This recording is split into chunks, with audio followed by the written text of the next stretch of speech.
आप लोगों ने ग्रीन हाउस इफ़ेक्ट तो पढ़ा था, उसमें आपको टेम्परेचर के बारे में बता दिया गया था, ठीक है। अब हम आज जिस टॉपिक पर आ रहे हैं ये बहुत ही अहम टॉपिक है, ये पूरी दुनिया का टॉपिक है। पूरी दुनिया इस ग्लोबल वार्मिंग की वजह से परेशान है। अब ज़रा आपने समझना है, मैं आपको बताता चलूँ कि ग्लोबल वार्मिंग है क्या। थोड़ा सा आपको मैं आइडिया दे दूँ। ये दुनिया जब इस कायनात में वजूद में आई, ठीक है, उस वक्त ना तो गाड़ियाँ थीं, ना ही यानी कि धुआं छोड़ने वाली चिमनीज़ थीं, और ना ही इस कायनात में यानी कि इतना पोल्यूटेड एयर हुई थी। क्या हुआ ज़रा समझें आप प्लीज़। अब देखें, ये ज़मीन है, ठीक है, ये ज़मीन है और इस ज़मीन पर ये घर बनाए गए, ठीक है। फिर इसके बाद यानी कि है कार्स बनाई गई, ठीक है। फिर इसी तरह चिमनीज़ बनाई गई धुआं छोड़ने वाली। फिर फैक्ट्रीज़ बनाई गई। अच्छा, फिर फैक्ट्रीज़ बनाई गई तो इन फैक्ट्रीज़ के धुआं छोड़ने की वजह से सूरज की रोशनी, जो मैंने आपको ग्रीन हाउस इफ़ेक्ट में बताई थी, सूरज की रोशनी ज़मीन पर पड़ती है, फिर वही सूरज की रोशनी ज़मीन से, समंदर से वापस आसमान की तरफ जाती है। वो जब आसमान की तरफ जाती है तो थोड़ा सा टेम्परेचर ज़मीन का कंट्रोल करके वो चली जाती है वापस। वो मॉडरेट टेम्परेचर हमारे लिए फ़ायदेमंद होता है, ठीक है। फिर क्या होता है, हमारे मुल्क क्या पूरी दुनिया में ये जो बिजली पैदा करने वाले कारखाने हैं जो चारकोल वगैरह कोयले से चलते हैं, उनका धुआं छोड़ना जैसे चाइना में पहले था, और इसी तरह दुनिया में ये जो फैक्ट्रीज़ लग गई हैं, मिलें लग गई हैं, यानी कि बिलियन की तादाद में cycle, Motors, cars, truck, vehicle, बड़े बड़े हवाई जहाज़, ये फ़िज़ा को धुआं छोड़ते छोड़ते, कार्बन छोड़ते छोड़ते इतना आलूदा कर चुके हैं कि वो जो फ़िज़ा हमारी नीट एंड क्लीन हुआ करती थी, वो इतना पोल्यूटेड हो गई, आलूदा हो गई कि वो धुआं ऊपर गया। उसने एक ओज़ोन लेयर होती है तहे, जो आसमान के बिल्कुल नीचे होती है या हमारे से बहुत ऊपर होती है, बहुत ऊंची होती है। उस ओज़ोन लेयर को स्मोक लिविंग कार्स, यानी कि ये धुआं ऊपर जा रहा है, उसने इस ओज़ोन लेयर को क्या कर दिया है, डैमेज कर दिया है। एक तह थी उसको यानी कि काट दिया है।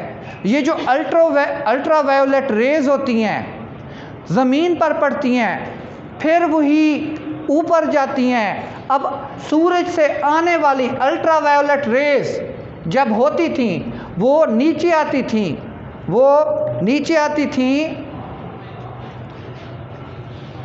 वो जब नीचे आती थी, ये जो ओज़ोन लेयर थी ये उसको क्या कर देती थी, फिल्टर कर देती थी। वो ख़तरनाक शुआएं ज़मीन पर नहीं पड़ती थी, सिर्फ फ़िल्टर होकर जो शुआएं आती थीं, रेज़ आती थीं, वो ज़मीन पर पड़ती थीं। उस पर रहने वाले जानदार उनसे यानी कि मॉडरेट टेम्परेचर लेकर बेहतरीन तरीके से क्या हो जाते थे, सेहतमंद ग्रो करते थे। पौधे हो गए, इंसान हो गए, जानवर, चरिंद परिंद, सब कुछ। फिर क्या हुआ, जब हमने ये जो तेल से चलने वाली गाड़ियाँ, चिमनियाँ, भट्ठे, धुएँ, ये सब हमने लगाए, फिर वही धुआं ऊपर गया। वो धुआं ऊपर गया, कार्बन ऊपर गया, उसने जाकर इस ओज़ोन लेयर को काट दिया, डैमेज कर दिया। जब वो ओज़ोन लेयर पड़ी, इधर से क्रॉस हुई तो बिल्कुल नंगी अल्ट्रावायोलेट रेस बग़ैर फ़िल्टर की हुई वो ज़मीन पर पड़ी, उससे इंसानी जानदार के ऊपर स्किन कैंसर होना शुरू हो गया। स्किन कैंसर, जब शुआएं हमारे मुंह के ऊपर, जिस्म के ऊपर, ख़ास तौर पर जो ठंडे इलाके के लोग होते हैं वो सनलाइट इतना बेयर नहीं कर सकते, बर्दाश्त नहीं कर सकते, जिसकी वजह से उनको स्किन कैंसर हो जाता है।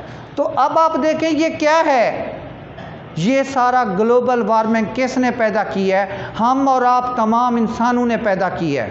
फैक्ट्रियां लगाकर, बसें लगाकर, यानी कि ये जो कारखाने, मिलें और बहुत कुछ, हवाई जहाज़ फ़िज़ा में चल रहे हैं, उन्होंने पूरी फ़िज़ा को आलूदा कर दिया। अब क्या होता है, ग्लोबल वार्मिंग होती क्यों है? अब आप देखें कि ये आसमान है, समझें ये आसमान है, ये सारा, अब हमारी ज़मीन से जो ये धुआं है इसने ऑटोमेटिक, वज़नी तो होता नहीं, आसमान की तरफ जाना है, ठीक है। ये जब आसमान की तरफ ये धुआं जाता है, इस फ़िज़ा में खड़ा हो जाता है वो धुआं, ठीक है, इस फ़िज़ा में वो खड़ा हो जाता है। जब वो धुआं फ़िज़ा में खड़ा हो जाता है, हमारी ये जो शुआएं इधर से गुज़रती हैं, अल्ट्रावायोलेट रेस सूरज की, वो ज़मीन पर पड़ती हैं, ठीक है, वो ज़मीन पर पड़ती हैं। फॉर एग्ज़ाम्पल ये शुआएं हैं, नीचे आ रही हैं, और ये जो ऊपर धुआं खड़ा है हमारी फैक्ट्रियों का, ये शुआएं तो नीचे आ जाती हैं, फिर वापस जाती हैं। ये इस तरह ये धुआं ऊपर खड़ा है, ये जब वापस जाती हैं, यही धुआं इनको फिर नीचे फेंकता है या ऊपर नहीं जाने देता। वो शुआएं उस धुएं की वजह से नीचे रह जाती हैं, जिसकी वजह से हमारे मुल्क का टेम्परेचर, दर्जा हरारत जो 38 होता था, 40 होता था, अब वो सालाना 2 डिग्री बढ़ता जा रहा है। जब वो 2 डिग्री बढ़ता जा रहा है तो ऑटोमेटिकली हमारा दर्जा हरारत बढ़ने की वजह से हमारे इलाके में गर्मियाँ बढ़ती जा रही हैं, और दरख्त कम हैं जो उस गर्मी को एब्ज़ॉर्ब करके हमारे टेम्परेचर को मॉडरेट करने में हमारी मदद करें।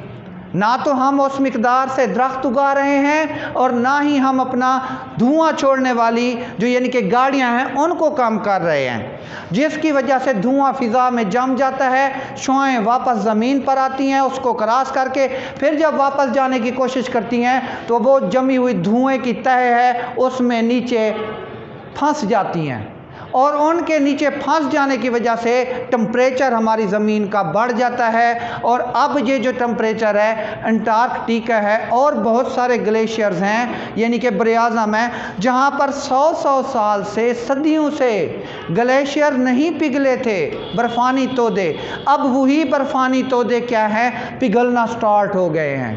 वो जब बर्फ़ानी तोदे पिघलेंगे, वो जब बर्फ़ानी तोदे पिघलेंगे, पानी ढलवान में समंदर की तरफ आएगा, दरिया की शक्ल में, समंदर का वाटर लेवल ऊपर हो जाएगा, जिसकी वजह से कम अज़ कम 200 अगर हमारे इस दुनिया में ममालिक हैं तो उनमें से पता नहीं 27 हैं या 28 हैं या मोर हैं, वो कंट्रीज़ डूब जाएंगे।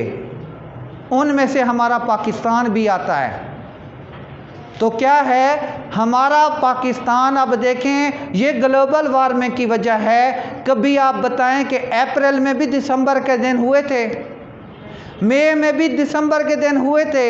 हम कहते हैं अल्लाह ताला नाराज़ है, अल्लाह ताला नाराज़ नहीं है, हमारे किए हुए, हमारी की हुई गलतियों की सज़ा है। ये जो हमने धुएं छोड़ दिए इस कायनात में, उन धुओं की वजह से ये शुआएं ऊपर नहीं जा सकती, टेम्परेचर बढ़ गया है, अब वो ग्लेशियर पिघलना शुरू हो गए हैं, जिसकी वजह से बहुत सारे कंट्रीज़ इस ग्लोबल वार्मिंग की थ्रेट में हैं, वो डूब जाएंगे। ये है ग्लोबल वार्मिंग। आप बच्चों को बताएंगे कि बच्चे, ये जो हम फैक्ट्रियां लगाते हैं, धुएं लगाते हैं, बसें हैं, ट्रक हैं, ये जो कोविड आया था, कोविड की वजह से पूरी ट्रांसपोर्टेशन बंद हो गई थी। आप लोगों ने आसमान देखा था, कितना साफ नज़र आता था, बीमारियां कम हो गई थी, लोग डॉक्टरों की तरफ जाना कम हो गए थे। क्यों? क्योंकि ये एयर पोल्यूशन कम हो गई थी। तो इस चीज़ ने हमारा सत्यानाश कर दिया। एक मिनट मैडम ज़रा रिवर्स करें। अब ये देखें, ये क्या है? ये पूरी दुनिया है, ये पूरी दुनिया है। ये क्या है? ये आग की लपेट में है, हीट की लपेट में है। जब टेम्परेचर पूरी दुनिया में बढ़ जाएगा तो वो जो बर्फानी तोदे हैं जो आहिस्ता आहिस्ता पिघल कर मदद करते थे हमारी, अब वो हमारे लिए तूफ़ान की शक्ल अख्तियार कर लेंगे। तो उस तूफ़ान की वजह से हमारे मुल्क, हमारी फसलें, हमारे काम कारोबार सब कुछ मुतासर हो जाएगा। ठीक है ना? फॉरवर्ड करें। अब देखें consequences of global warming. Global warming के नतीजे क्या होंगे? ठीक है, अब देखें ये वो कॉन्सिक्वेंसेस ऑफ ग्लोबल वार्मिंग हैं जो मैंने आपको बताया है। प्लीज़ ज़रा मुतवज्जे हूँ। अब देखें कि ये सूरज है, इस सूरज की रोशनी की वजह से क्या है इम्पैक्ट्स ऑफ ग्लोबल वार्मिंग? क्या है? Changing in animal migration life cycle. ये जो जानवर हैं, पोलर बेयर है, बर्फानी रीछ, जब बर्फ़ पिघलेगी तो वो माइग्रेशन करेंगे और जगहों की तरफ जाएंगे। जब सहराओं में, जंगलों में पानी आएगा, बारिश की वजह से, फ्लड की वजह से वो जानवर माइग्रेट हो जाएंगे। और काफ़ी जगहों पे यानी कि ग्लोबल वार्मिंग की वजह से वाटर लेवल कम होता जा रहा है। बलूचिस्तान में बहुत सारे फसलें यानी कि सैकड़ों के एकड़, सैकड़ों एकड़ बेआबाद हो गए हैं। सेबों के दरख्त खुश्क हो गए, ख़त्म हो गए हैं। क्या है? वाटर लेवल 300 की बजाय 600 पे चला गया है, पानी वहाँ से निकाला नहीं जा सकता, वाटर लेवल डेड हो रहा है। ठीक है ना? फिर इसके बाद आप देखें कि है इसमें changing rain and snow patterns, यानी कि बारिशों के जो यानी कि साइकिल हुआ करते थे, अगर वो आती थी गर्मियों में, वो सर्दियों में आना शुरू हो जाएंगी। ऑफ सीज़न जिसकी कोई एक्सपेक्टेशन भी नहीं होगी वो बारिश आ जाएगी। क्या है? यानी कि ग्लोबल वार्मिंग की वजह है। बर्फ़ के जो तोदे थे वो पिघलना छोटे छोटे पैचेस में तब्दील होना शुरू हो जाएंगे, बारिशें अनएक्सपेक्टेड आना शुरू हो जाएंगी। फिर ये क्या है? यानी कि देखें ये जो जंगलात में आग लगती है, ठीक है, उसकी वजह से जानवर माइग्रेट हो जाते हैं, टेम्परेचर की वजह से आग लगती है। ऑस्ट्रेलिया में, कनाडा में बड़े बड़े यानी कि वो जंगलात हैं जहाँ पर आग लगती है तो पूरे एक एक माह वो आग को बुझा नहीं सकते। मैं तो कहता हूँ खुद बुझ जाती है, लेकिन वो बुझा नहीं सकते। ठीक है ना?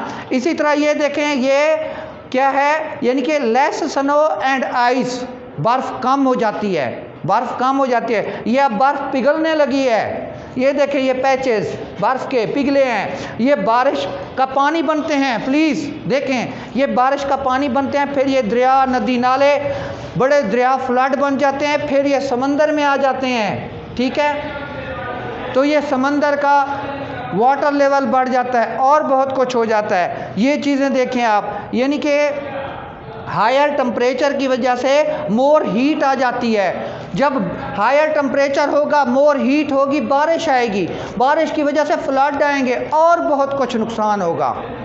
ये है ग्लोबल वार्मिंग जो आप यानी कि यहाँ पढ़ रहे हैं। अब देखें, मेरी बात सुने प्लीज़, इसको समझें। आप ज़रा देखें इसको कि प्लीज़ ये देखें कि ड्राट है, खुश्की है, ये ग्लोबल वार्मिंग की वजह से, जैसे बलूचिस्तान की एग्जांपल दी आपको। ठीक है जी? अब यानी कि खुश्की की वजह से ज़मीन खुश्क हो गई है, दरख्त सूख रहे हैं। What is this? This is because of global warming. ठीक है ना?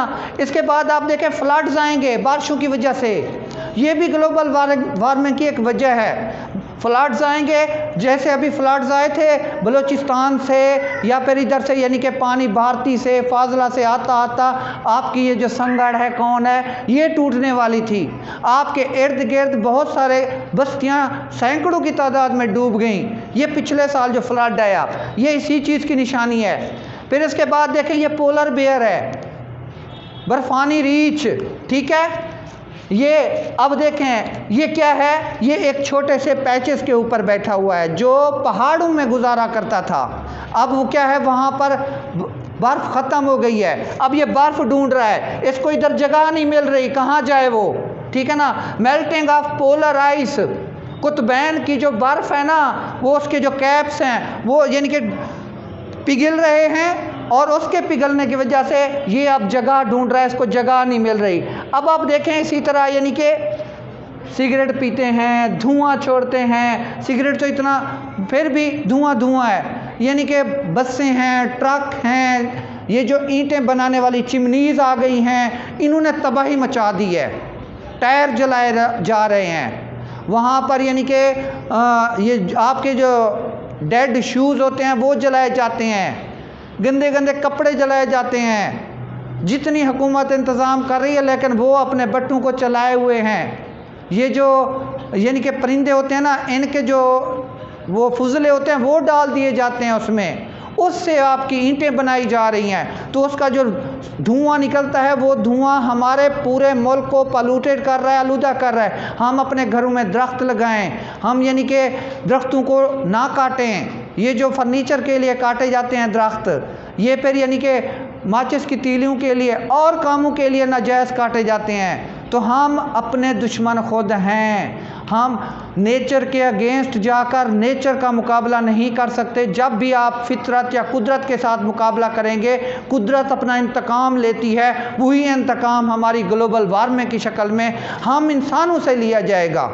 वी आर इन थ्रेट, हम लोग ज़्यादा ख़तरे में हैं, ठीक है ना। तो इस तरह करें, आप अपने बच्चों को इसका मॉरल लेसन भी दें कि पोल्यूशन वाली चीज़ों से हर कोई बचे, जितना हो सके कि हम धुआं वगैरह यानी कि ये जो कूड़ा डालते हैं, प्लास्टिक हैं, यानी कि जो दोबारा वो साइकिल नहीं हो सकते, उन्होंने फसलों को तबाह कर दिया है, और बहुत सारी चीज़ें हैं यानी कि प्लास्टिक ऐसा पैदा किया जा रहा है जो हमारे लिए डेंजरस है। हम सब्ज़ी लेते हैं तो उस प्लास्टिक में डालते हैं, उस प्लास्टिक को जब आप यानी कि कूड़े में डालते हैं, वो जितना 100 साल डालें वो वहाँ पर क्या है, वो डीकम्पोज नहीं होता, वो गलता सड़ता नहीं है, वो वैसे ज़िंदा रहता है।